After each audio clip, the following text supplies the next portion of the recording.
আবার করতে বলি তো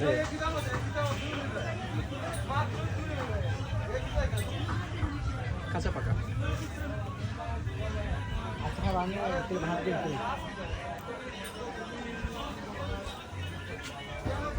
এই না না না না না ফেলে নেন।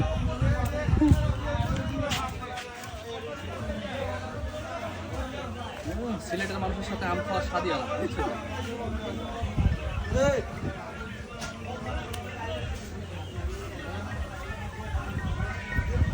আরে এটা শোনো না ভাই আমি আনা ভাই না ভাই না ভাই